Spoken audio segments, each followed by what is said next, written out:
Hello दोस्तों, कैसे हैं आप। मैं नीलिमा कहानी की दुनिया 101 में आपका स्वागत करती हूँ। चलिए कहानी शुरू करते हैं। मेरा नाम मोहिनी है। मैं अपने पिता गोविंद नाथ की इकलौती बेटी थी। मेरा रंग हल्का गेहुआ और माथे पर दाएं तरफ जन्मजात काला टीका, उसके ऊपर चार चांद लगाता था। मेरे पिता एक मजदूर थे जिसने केवल मिट्टी और पत्थर को तोड़कर अपनी जिंदगी गुजार दी। हाँ, कभी कभी वह दिन भी देखे थे कि सुबह मजदूरी पर निकले और शाम ढले लौटे तो सिर्फ खाली हाथ। आंखों में अकेले दिन की मजबूरी के जद्दोजहद को लेकर कई कई रात तो केवल पानी और उबले चने से निकाल दिए। जब मैं 16 साल की हुई तो मेरे पिता को मेरी चिंता सताने लगी कि लड़की सयानी हो गई, अब तो कैसे न कैसे इसके हाथ पीले कर दे। शायद उस कच्ची उम्र में मेरा ब्याह हो जाता अगर यह सरकारी नियम ना हो। मैं बहुत ही हंसमुख और भोली थी, यथा नाम तथा गुण, बहुत ही शालीन और शांत स्वभाव की थी। जब मेरी उम्र 18 साल की हुई उसी दिन से मेरे पिता ने मेरी शादी के लिए वर ढूंढना शुरू कर दिया।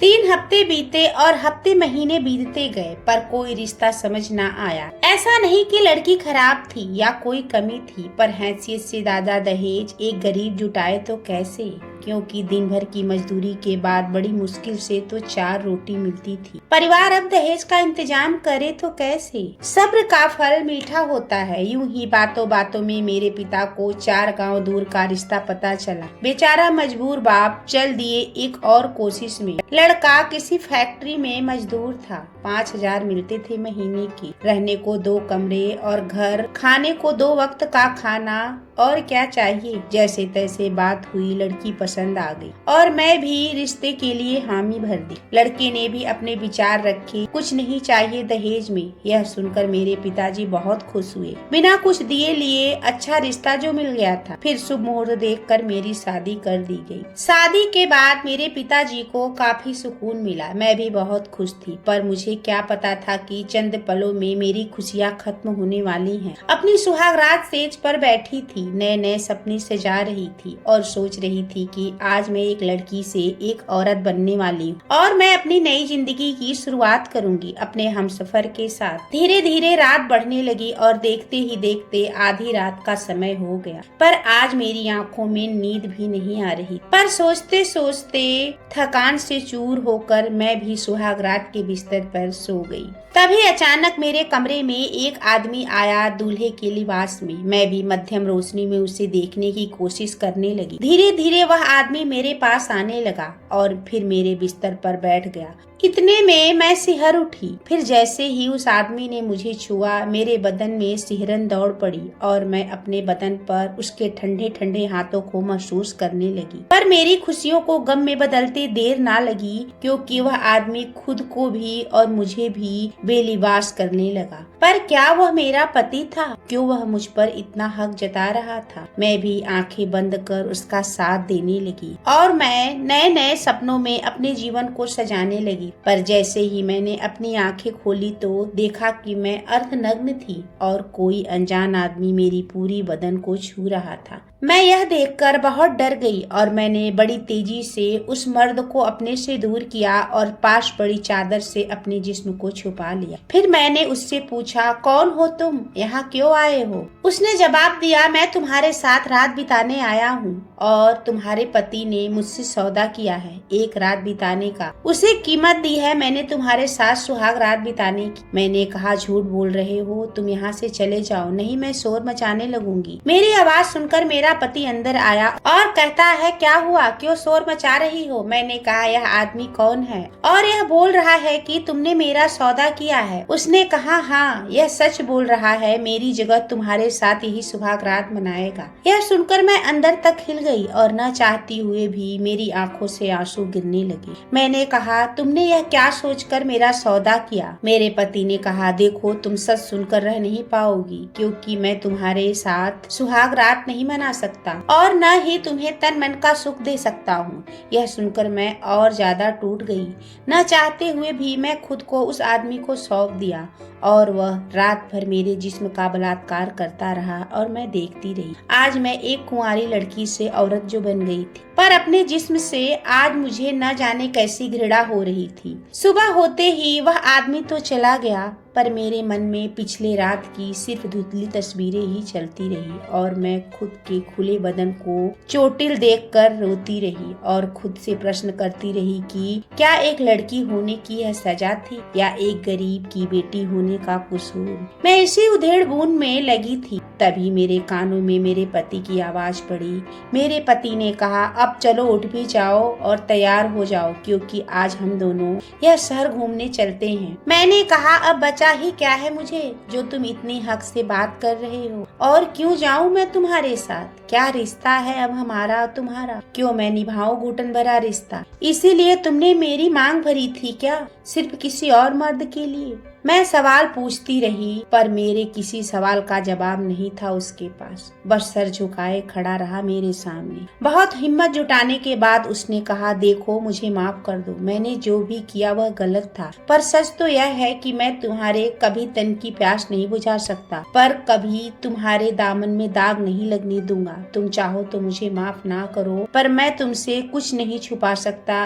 मैंने आवेश में कहा, क्या तुम नामर्द हो? क्यों मुझसे शादी क्यों की? क्यों मेरी जिंदगी को नर्क बना दिया? क्या सिर्फ इसीलिए कि हर रात एक नए नए पति बुलाकर मेरे जिस्म को बेचकर कमाई कर सको? मेरे पति ने कहा, नहीं ऐसा नहीं है, मैं तुम्हारी जिंदगी नर्क करना चाहता नहीं था, पर सच तो यह है कि तुम्हारे पिता की मजबूरी के चलते मैंने तुमसे ब्याह किया था। मैंने कहा, अब तुम अपनी गंदगी को मेरे पिता की मजबूरी का नाम मत दो। मेरे पति ने कहा, मैं गलत नहीं कह रहा हूँ, मैं जो कह रहा हूँ वह सच है। तुम्हारे पिता आए थे तुम्हारे रिश्ता लेकर तो मैंने अपनी कमजोरी बता दी थी और मैंने सोचा था कि वह मुझे मना कर देंगी, मगर उन्होंने हामी भर दी। तुम भी बहुत खुश थी इस ब्याह के लिए। मैंने कहा, कैसे यकीन करूँ कि तुम सच बोल रहे हो? मेरे पिता को पता था कि तुम नामर्द हो। मेरे पति ने कहा, क्या तुम हकीकत सुनकर सब सह पाओगी? मैंने कहा, जब खुद के बलात्कार होते सह लिया तो अब क्या कुछ नहीं सह पाऊंगी? मेरे पति ने कहा, तो फिर सुनो, हर रात जो आदमी तुम्हारे साथ सोएगा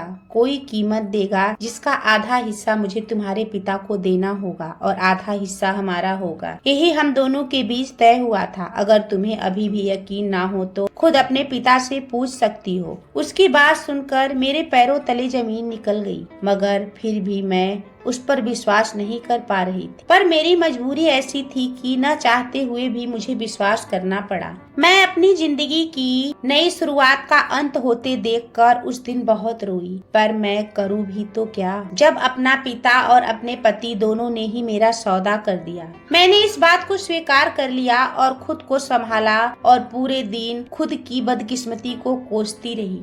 पर शाम होते होते मैंने अपने बर्बादियों से समझौता कर लिया और फिर से तैयार हो गई नई नवेली दुल्हन की तरह एक नए पति के साथ सुहागरात मनाने की खातिर। जैसे जैसे शाम होने लगी, रात बीतने लगी, मैंने खुद को पेश किया एक नए आदमी के हाथों में। हर रात कोई ना कोई मर्द मेरे साथ एक रात की कीमत चुकाकर अपनी मर्दानगी दिखाता था। मैं भी खुद की हालातों के आगे बिक चुकी थी।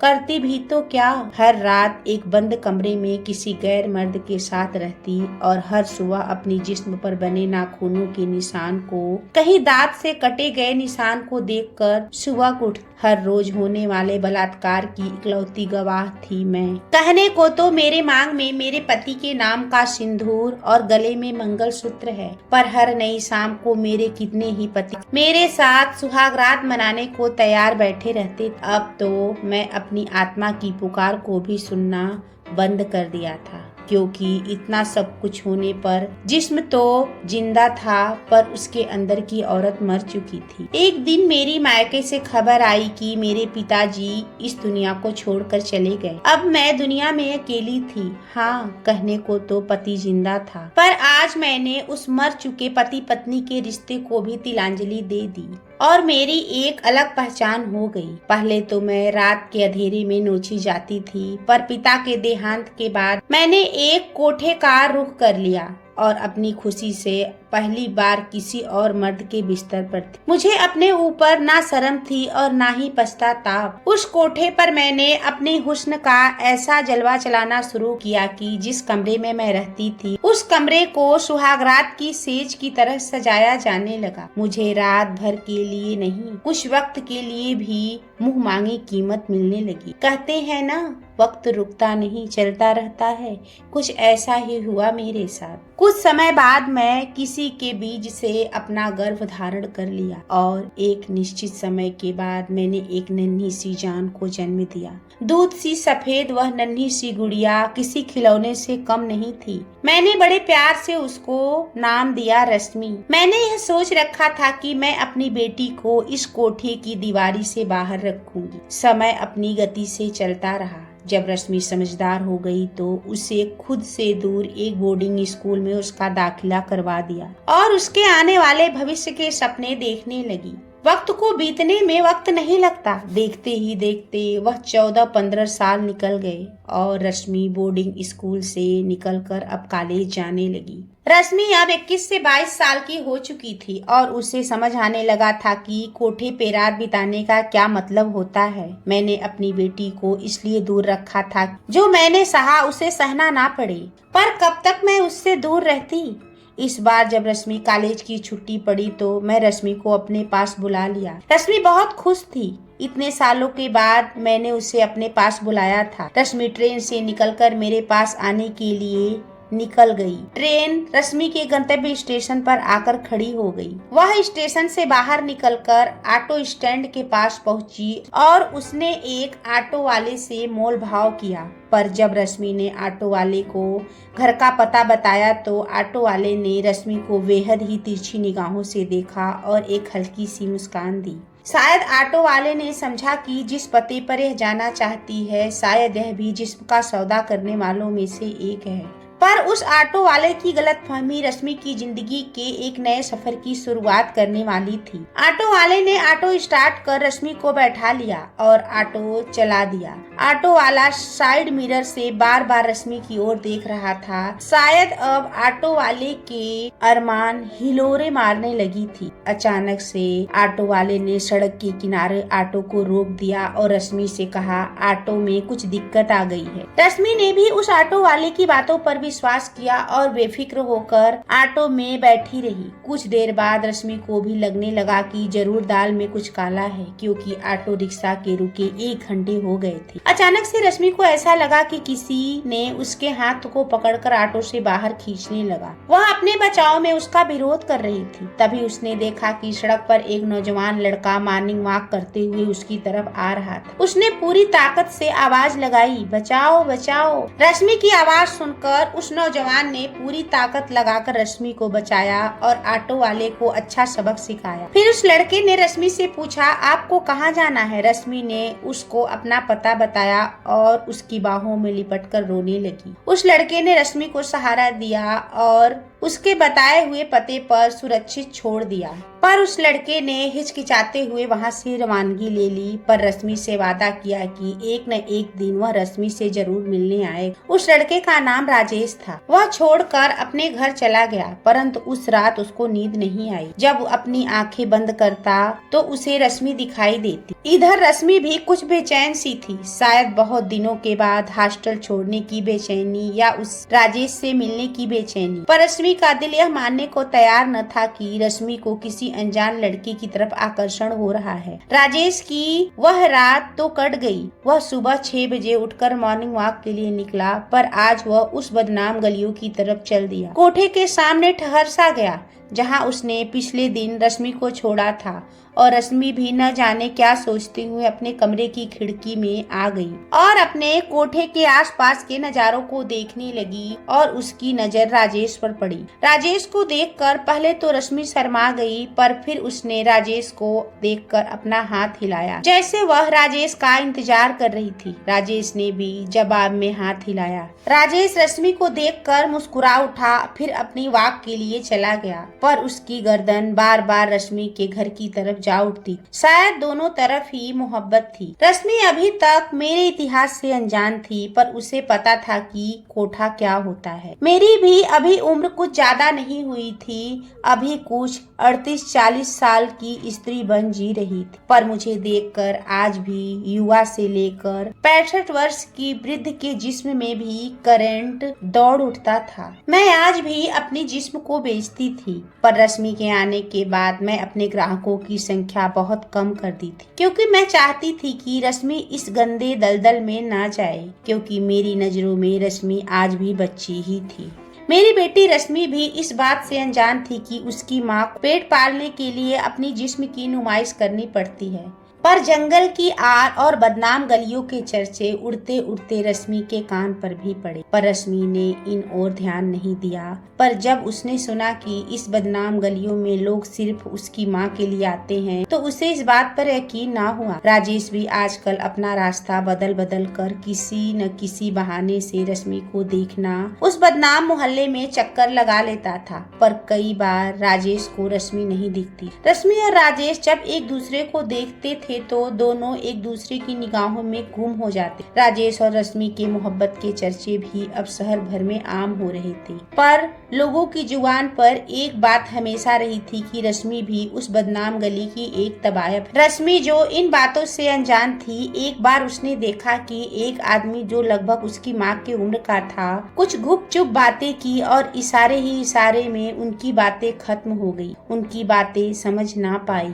उसी शाम जब अंधेरा हुआ, रश्मि ने देखा वह आदमी चोरी छुपे उसकी माँ के कमरे में जा रहा था। कमरे का दरवाजा मैं अंदर से बंद कर रखी थी। रश्मि वहीं खड़ी थी और बहुत कुछ सोच रही थी। मेरी मदमस्त सिसकियां रश्मि के कानों में पड़ी तो रश्मि को समझते देर नहीं लगी कि अंदर कमरे में क्या हो रहा है। फिर रश्मि कमरे से आकर फूट फूट कर रोई, क्योंकि उसकी माँ को पेट की खातिर खुद को बेचना पड़ता था। रश्मि को आज इतना दुख हुआ कि रश्मि ने पालन पोषण के लिए उसकी माँ को अपनी इज्जत ना जाने किन किन लोगों के सामने उतारनी पड़ी। पर कहते हैं ना, इंसान की मौत झूठ से नहीं सच के जहर के कारण होती है, और मेरे तबायब बन जाने की हकीकत रश्मि को नहीं पता थी, इसीलिए आज उसे मुझसे घिन आने लगी। रश्मि की आंखों में आंसू का सैलाब था तो दिल में सवालों का तूफान। पर रश्मि ने कुछ देर बाद अपने आंसुओं को पोंछ लिए और दिल में सवालों को दिल में ही दफन कर दिया। अगली सुबह बिना किसी को बताए सारा सामान लेकर बदनाम गली से निकल गई। उसे पता ना था कि कहाँ जाना है और ना उसने कुछ सोचा था। उसे तो बस अपनी माँ के इस बदनाम गली से, इस शहर से बहुत दूर चले जाना। पर कोई था जिसने रश्मि को जाते हुए देखा था। वह उसे रोकना चाहता था, पर रश्मि को रोकने को कोई बहाना भी नहीं मिल रहा। रश्मि को जाते हुए सिर्फ देखता ही रहा। वह और कोई नहीं, राजेश था, जो रश्मि से मोहब्बत करता था। रश्मि के जाने पर राजेश बहुत दुखी हुआ। उसकी आंखों में कुछ बिखरे से सपने और आंसू ही रह गए। रश्मि भी न जाने किस राह पर चल पड़ी थी। शायद शून्य की तलाश में वह खुद शून्य हो चली थी। रोते हुए पैदल पैदल चलते हुए वो स्टेशन आ गई थी और बिना टिकट लिए पहली ट्रेन में बैठ गई थी। पर शायद किस्मत उसकी जिंदगी में उन अनजान हकीकत से रूबरू कराना चाहती थी। पर आज उस राजेश के लिए अनजान थी।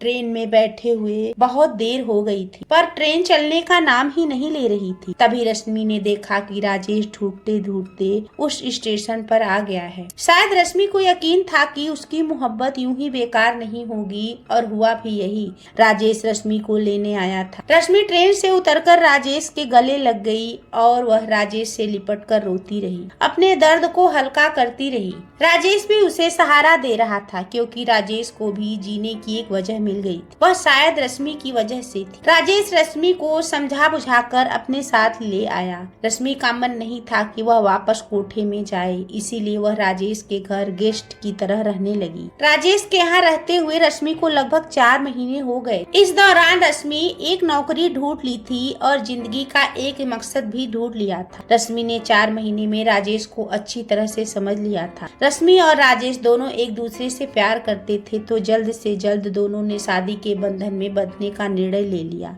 शादी के लिए राजेश ने मंदिर में सारी व्यवस्था कर ली कि दुल्हन के लिबास में रश्मि थी और पूनम की चाट की तरह लग रही। राजेश भी दूल्हे की शेरवानी में बहुत अच्छा लग रहा था। राजेश और रश्मि ने 7 फेरे लेकर एक दूसरे को अपना जीवन साथी बना लिया। राजेश और रश्मि जब शादी करके घर पहुँचे तो राजेश ने बहुत खूबसूरती से घर को सजाया था। अब राजेश और रश्मि ने अपनी पहली सुहाग रात की तैयारी शुरू कर दी। शाम ढलकर रात में बदल गई। रात भी धीरे धीरे जवानी की तूफान पर आने लगी। रश्मि सुहाग की सेज पर राजेश का इंतजार कर रही। थोड़ी देर बाद राजेश कमरे में आया तो रश्मि की बेताबी बढ़ने लगी। उसकी धड़कनें भी बढ़ गई। राजेश और रश्मि की अपनी जिंदगी की पहली रात में ऐसे डूब गए जैसे वर्षों से प्यासे दो जिस्मों को इश्क का समुंदर मिल गया हो। सुहाग रात के बाद अगली सुबह रश्मि ने राजेश के पैर और बड़े प्यार से कहा, अब उठ भी जाइए या रात अभी और बाकी है। राजेश ने भी प्यार से जवाब दिया, जी मैडम, रात तो अभी बहुत बाकी है, पर यह कमबख्त सुबह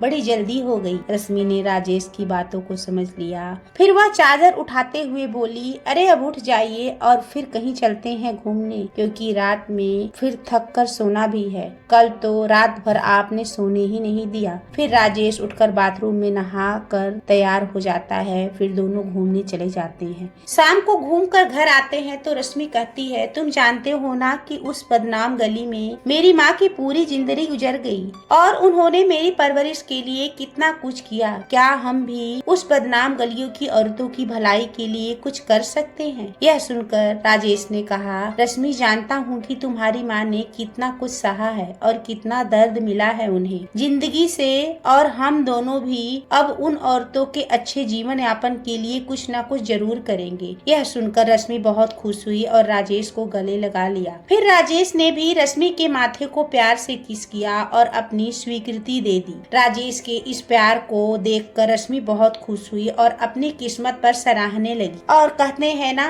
तकदीर के बिंद पिटारे में किसको क्या मिल जाए कुछ कहा नहीं जा सकता। कुछ ऐसा ही हुआ रश्मि के साथ। जब उसने उस इंसान को देखा जिसने उसकी माँ को दुल्हन बनाया था, यूँ कहे कि रश्मि ने अपने पिता को देखा। रश्मि इस हकीकत से अनजान थी कि जिस इंसान से वह मिलने जा रही है, पर उस इंसान से रश्मि का कोई रिश्ता नहीं था। रश्मि राजेश के साथ एक रोज उस बदनाम गली में गई जहाँ पर उसकी माँ जिस्म बेच बेच कर रश्मि को इस काबिल बनाया था। रश्मि अब अपने पैरों पर खड़ी होकर अपनी जिंदगी को आत्मसम्मान से जी सकी। मैंने रश्मि को इस बार एक नए रूप में देखा, मांग में सिंदूर, गले में मंगलसूत्र, जिसे देखकर मैं बहुत खुश हुई और उन दोनों को आशीर्वाद दिया। राजेश ने भी बड़े प्यार से मुझसे बात की और रश्मि से अपने फैसले के बारे में मुझको बताया, कैसे वो इस बदनाम गली की औरतों को उसका आत्मसम्मान वापस दिलाएगा और उनके पूर्ण उत्थान के लिए लड़ रही है, क्योंकि चाहे तो बदनाम गली की तबायफ हो, पर है तो औरत जो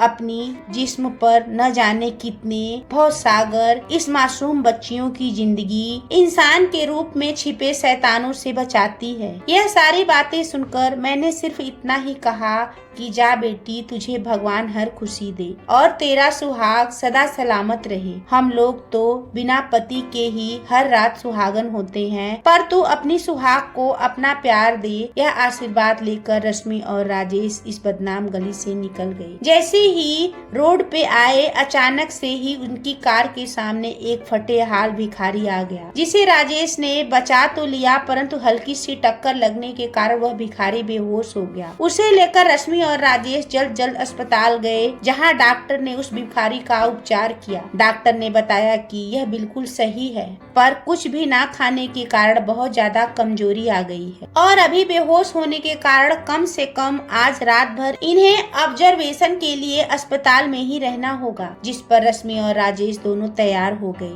राजेश को इस बात की खुशी थी कि हम लोग इस भिखारी को अस्पताल पहुंचाकर इसका इलाज करवाकर कम से कम अपने इस अपराध का पश्चाताप किया। और फिर रश्मि वहीं अस्पताल में थी जब तक राजेश डॉक्टर से दवा लिखवा कर मार्केट से दवा और कुछ खाने की चीज ले आया। यहाँ रश्मि के मन में एक सवाल जरूर उठा, जो शायद रश्मि की जिंदगी का बहुत ही अनसुलझा सवाल बनने वाला था। रश्मि अपने इसी सवालों में खोई हुई थी और शायद अपने सवाल के जवाब के इंतजार में थी। तभी रश्मि के कानों में राजेश की आवाज पड़ी, हेलो मिसेज, कहाँ गुम हो?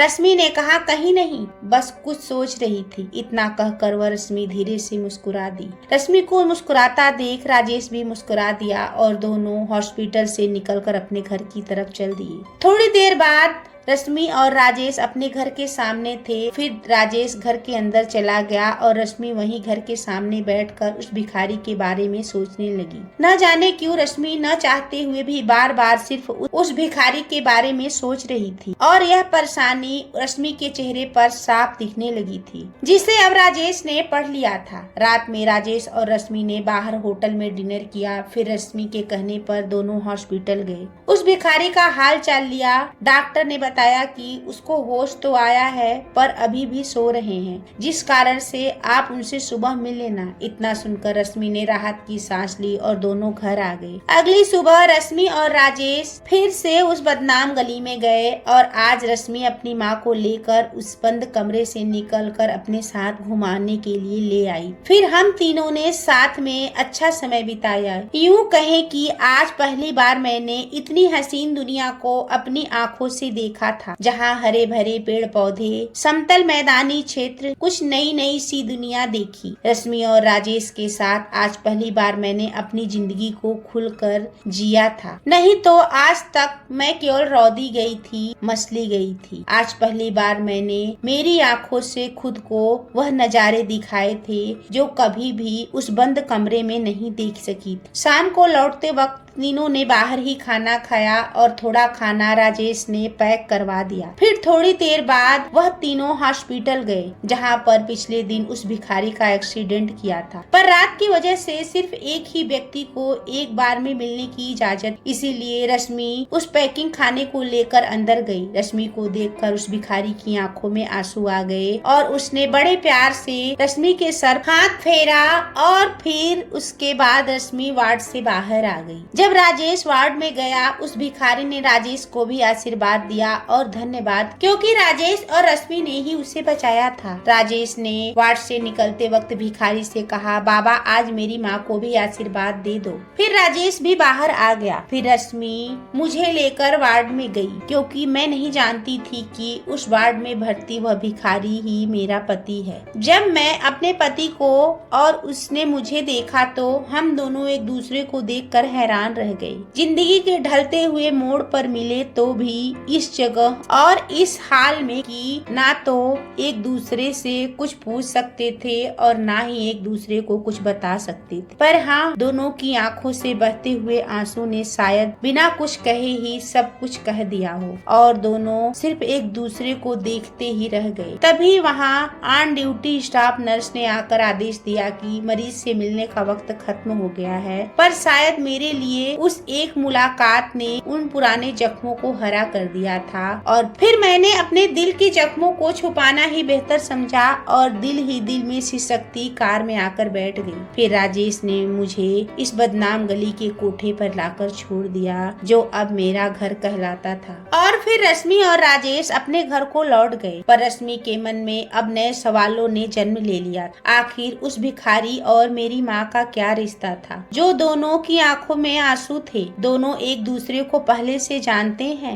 मैं पूरी रात फूट फूट कर रोई, क्योंकि आज मैं फिर से उसी मोड़ पर खड़ी थी जहाँ पहली बार उस इंसान की दुल्हन बनी थी और अपनी जिंदगी की शुरुआत की थी। अगली सुबह रश्मि मेरे पास आई और बोली, माँ क्यों परेशान हो? कल रात से तुम बेचैन हो। क्या तुम उस भिखारी को जानती हो? क्या तुमसे उसका कोई रिश्ता है? आज मुझे पहली बार किसी के कंधे का सहारा मिला और मैंने रश्मि के कंधे पर अपना सर रखकर अपना सारा दुख दर्द, अपनी जिंदगी की हकीकत रश्मि के सामने खोल दी और पूरी कहानी बयां कर डाली। इतनी दर्दनाक कहानी सुनकर मेरी बेटी रश्मि भी रोने लगी। वह गली से निकलकर सीधे अस्पताल पहुंची। उस भिखारी से मिलकर उसने अपनी माँ के साथ किए गए अत्याचारों के जवाब मांगे। इस पर रश्मि के इतने सारे सवालों के जवाब में उस भिखारी ने बताया कि कैसे तुम्हारी माँ के पिता ने तुम्हारी माँ माँ का सौदा किया था, मगर तुम्हारी माँ के जाने के बाद मेरी जिंदगी नर्क बन गई। मैं दर दर की ठोकरें खाकर जिंदा हूँ, शायद इसीलिए कि शायद एक बार मैं अपनी पत्नी से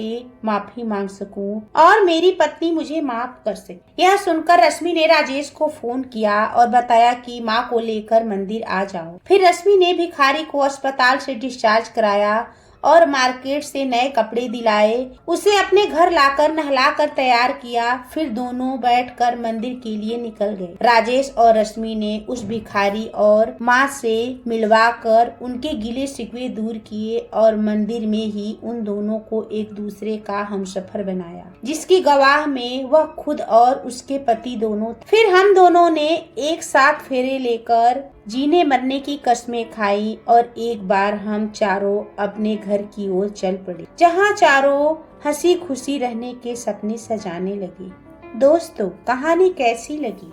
अगर अच्छी लगी तो एक लाइक, कमेंट और चैनल को सब्सक्राइब करें।